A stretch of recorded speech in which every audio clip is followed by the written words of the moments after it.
कांग्रेस ने भारत भारतीयता, भारत के असली नायकों के गौरवशाली इतिहास को बताने के बजाय सांप्रदायिकता, तुष्टीकरण और गुलामी के भाई भतीजावाद की सोच को किताबों में पढ़ा है।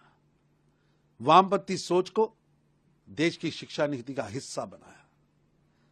कांग्रेस कार्यकाल में जानबूझकर स्कूल की किताबों में हमलावरों, अत्याचारी मुगल शासकों को महानायक, महामंडित किया गया और भारत की धरती की लड़ाई लड़ने वाले, भारत की संस्कृति, सभ्यता और धर्म की लड़ाई लड़ने वाले नायकों को, चाहे वो भक्ति काल के गुरु परंपरा के लोग हों या दास परंपरा के लोग हों या देश भर में संत साधु, उन सबको छोटा दिखाया गया।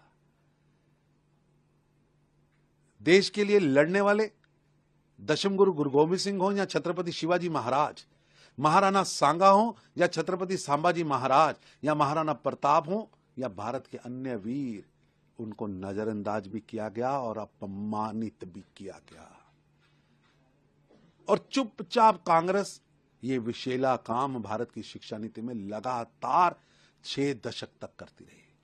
कांग्रेस की धार्मिक तुष्टीकरण की नीति के कारण जिससे राष्ट्रीय त्योहार, भारत की हिंदू संस्कृति, राष्ट्रीय संस्कृति और राष्ट्रीय परंपराओं को अपमानित किया गया, कम महत्व दिया गया, यहां तक कि तिरस्कार की भावना जन जन में पैदा की गई, मजाक का पात्र बनाया गया भारत की संस्कृति को। सोनिया गांधी जी राष्ट्रीय स्वयंसेवक पर टिप्पणी करने से पहले जरा अपना गिरेबान झांकिए। ये इटली का चश्मा उतारेंगे तो आपको ध्यान में आएगा कि नेशन फर्स्ट की सोच को लेकर राष्ट्रीय स्वयंसेवक संघ पिछले 100 वर्षों से राष्ट्रीय चेतना, राष्ट्रीय चरित्र निर्माण, राष्ट्र देवो भव, राष्ट्रीय कार्य जीवन में प्रथम है और देश की सेवा ही मेरे जीवन का उद्देश्य है। इस कार्य को सामने रखकर, इसको मंत्र मानकर लगातार निरंतर तपस्या कर रहा है।